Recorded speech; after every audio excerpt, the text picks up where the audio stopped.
Modern Japan, today one of the most highly industrialized nations on earth.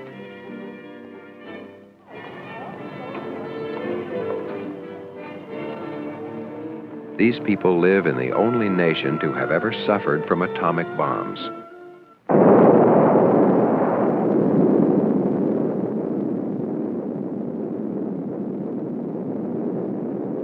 In 1945, at the end of World War II, many Japanese cities lay in ruins. Millions of its people were killed. Thousands of its men were prisoners of war. Its dreams of military conquest were finished. How could this city become this city within only a few decades? In a world of so many poor nations, how could this one rise so rapidly from destruction to become one of the wealthiest nations in the world? Is this success due to the people themselves, or their natural resources, or their traditions, or their location in the world? Japan is a collection of mountainous islands in the Pacific Ocean, located off the coast of China and Korea. Along its seacoasts are most of Japan's cities, industries, and even farms. The great city industrial centers of Tokyo, Yokohama, Nagoya, Osaka, Kobe, and Fukuoka are all along the seacoast.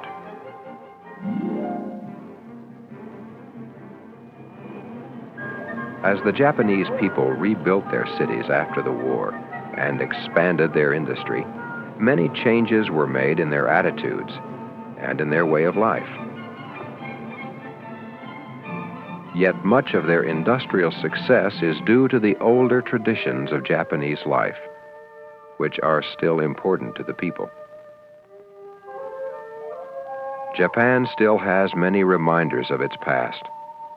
Castles, which were the homes and forts of its rulers, and religious temples and shrines with great works of art.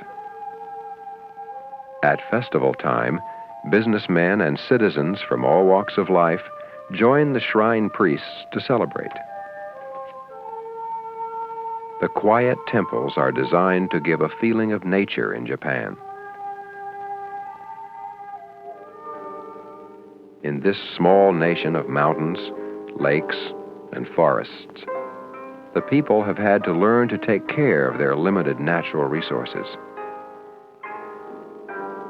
The Japanese have practiced forest conservation for centuries. 2/3 of their land is mountainous, suitable only for growing trees.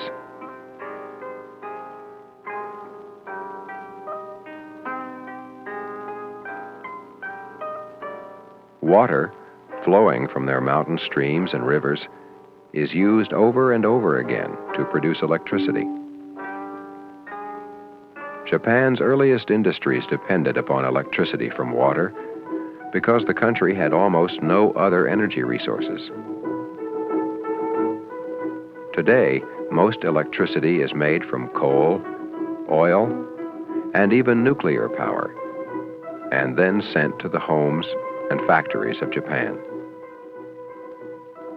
Electricity powers the trains, which connect the cities with villages and farms throughout the nation.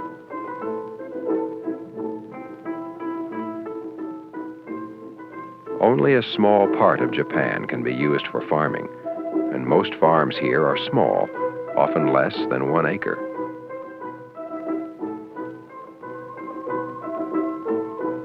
Today, the work on most farms is done by the older people, while the younger men and women go out to work in nearby shops and factories. But the few families who do work full-time on their farms produce most of Japan's food. This is the Takatsuki family, who earn their entire income from farming. Today, the Japanese are learning to eat more vegetables, grains, and meat, and less rice than they used to. So the Takatskis have switched from growing rice to growing fruits and vegetables.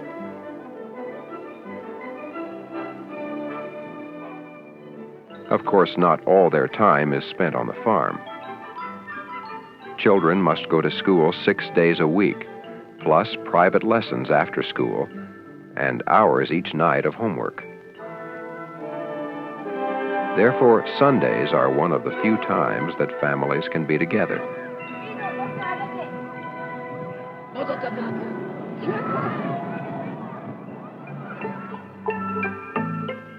Winters are cold in most of Japan, but farm families keep busy with indoor crafts or home industries, making products they can sell. Grass reeds they've grown and dyed green are fed into a machine in their barn to weave floor mats. Their farm products end up in village and city stores, along with another important food of the Japanese, fish.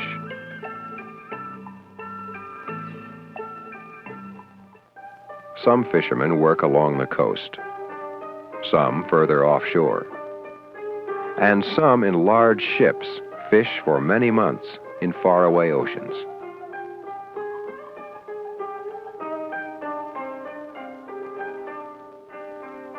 Every day and night, thousands of fishermen work to supply the markets of Japan with fresh fish. Although the Japanese raise chickens, cattle, and pigs, fish and other seafoods provide 1/2 of all meat eaten by the Japanese. Because of the great demand for more seafood, the many bays along Japan's seacoast are now used to grow crops of ocean plants and shellfish. Rafts are anchored in the bays and planted with young oysters, scallops, and abalone. The shellfish are fed their favorite seaweeds until they are full grown and ready to harvest. The most difficult problem in growing these seafoods is keeping the water free of chemical and sewage pollution from factories and cities. In the coastal and rural parts of Japan, only a few isolated fishing villages and remote mountain villages look like this today. Most farm and village homes are no longer much different than homes in towns and cities. Modern furniture may be in one room, usually used for receiving guests. But most rooms have traditional floor mats, pillows to sit on, and low tables.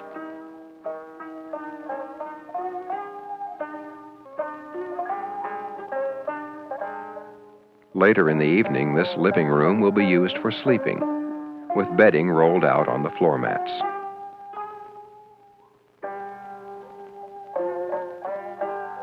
In some homes, the family lives in one part of the house and has a factory in a side room.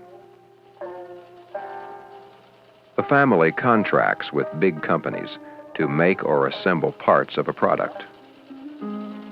Here they are sewing handkerchiefs. In some homes, handmade looms are used to weave cloth.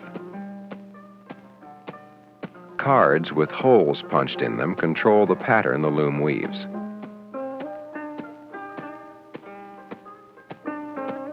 Industry started in Japan more than 100 years ago with small family businesses such as this.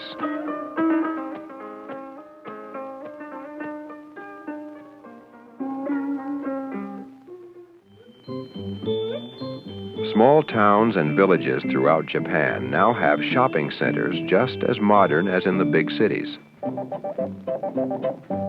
But the Japanese still must shop for fresh food almost every day because their small kitchens only have room for small refrigerators. They like to eat in restaurants quite often. In many restaurants, seafoods are a specialty. This is a sushi shop. Sushi can be made with octopus, squid, shellfish, many kinds of ocean fish, most of them raw, and surrounded by rice and seaweed. The average family spends over $50 each month in restaurants. While fish is a favorite food, fishing is a favorite sport. This is the Yoshimura family, with son Shigenori and daughter Miki. They all lead a busy life, so Sundays are one of the few days they can all relax together.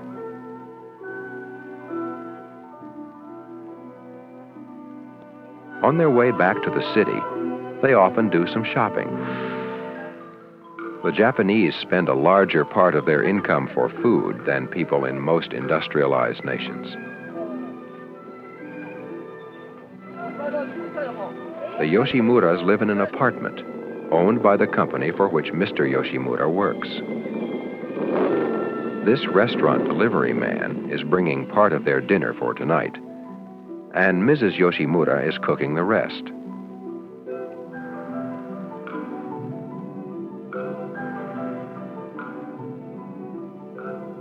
Machido-sama.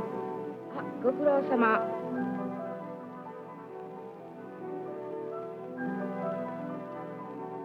The Japanese prepare some special foods, which are nicely presented.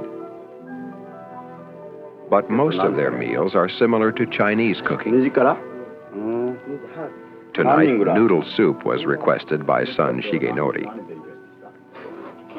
うん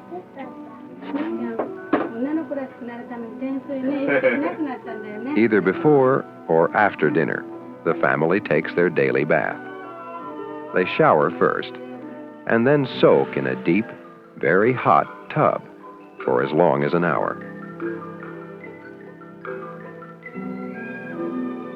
Miki and her brother spend 2 or 3 hours every evening doing homework. Only the best students are accepted in the most popular universities. So, even at Miki's age, students are encouraged to work for university acceptance. Miki's parents sleep on grass floor mats, but Miki and her brother have modern furniture and their own bedrooms.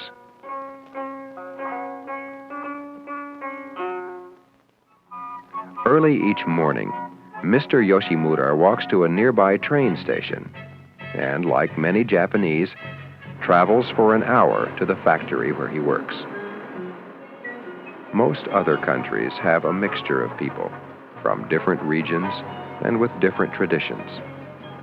But here in Japan, the people Mr. Yoshimura works with are all of the same race, speak the same language, have the same religion, and same traditions. Being similar in so many ways, it's not as important to them to be different as to be loyal to the group. They respect loyalty to the family, their school, the people they work with, their company, and their government. Companies are loyal to their workers, offering them lifetime employment. Much of Japan's industrial success is due to this sense of loyalty between workers and companies. As an island nation, Japan's industrial success also depends upon shipping. Ships carry the products of Japan's factories to all parts of the world. The ships return, bringing new products, and especially more raw materials for Japan's factories.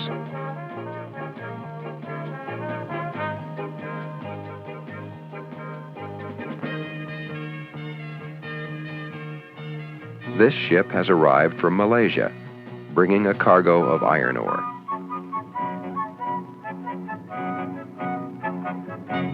The iron ore will be taken to giant foundries to be melted and refined into iron and steel.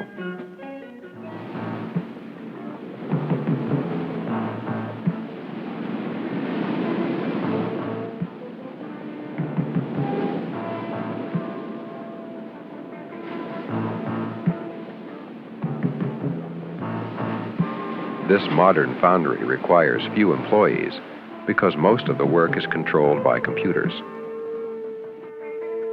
In this control room, the workers are all university graduates.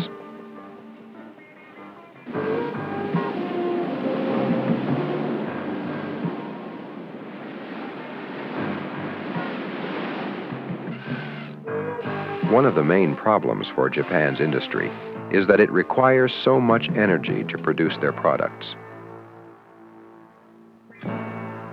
Japan must import fuels for energy, buying from other countries the oil, coal, and nuclear fuels so necessary for its industry and for its people. Years ago, these energy fuels could be imported cheaply, but now they are very expensive.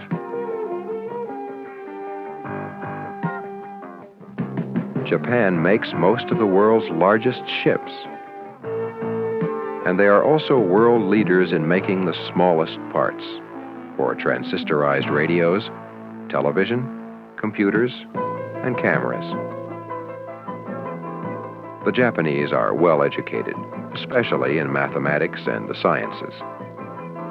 They are easily trained for the highly skilled jobs of designing and making scientific instruments. These electron microscopes will be sold to universities in all parts of the world for scientific research.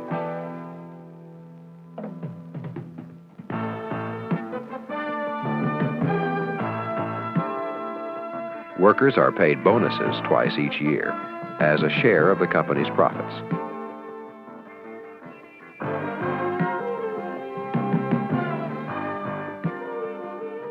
They often work long hours, but as they earn more, they can buy more. There's not much room in their homes for big purchases, such as furniture, so they buy mostly appliances, electronics, and clothing. Part of their money is usually placed into bank savings. The average Japanese saves 2 or 3 times as much money as the average American or European.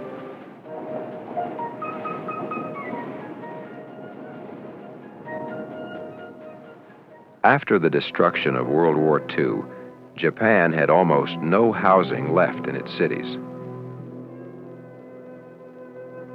As people rebuilt, no one had the time or money to worry about building restrictions, wide streets or sidewalks, pollution control, proper sewage, safety rules, or community planning.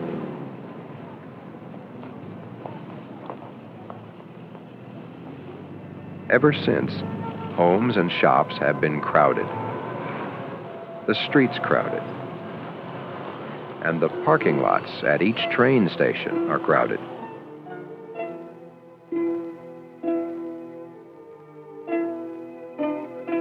Workers travel for an hour or more in crowded trains to reach their jobs in crowded cities. Japan's great industrial success has brought it wealth, but also pollution and congestion. The Japanese have recognized their problems and have already started with massive programs to correct them.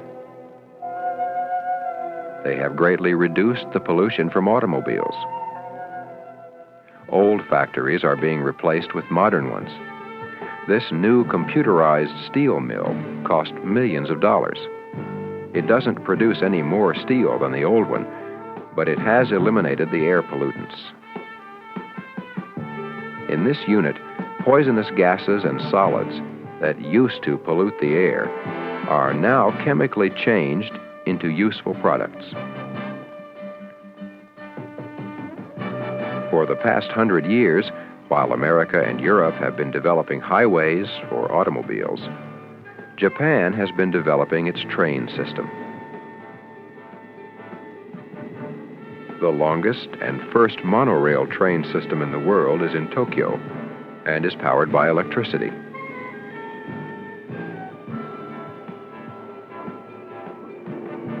The world's fastest train, and one of the most comfortable, is in Japan. It travels more than 120 miles an hour, connecting the main industrial centers of Japan.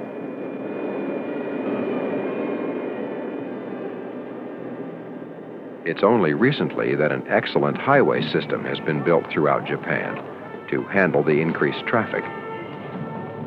Now, almost every family owns a car.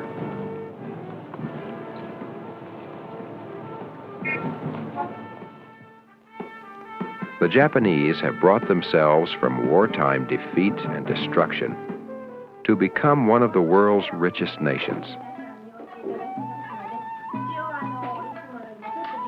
How are their traditions of respect for family, education, and work helping them to succeed?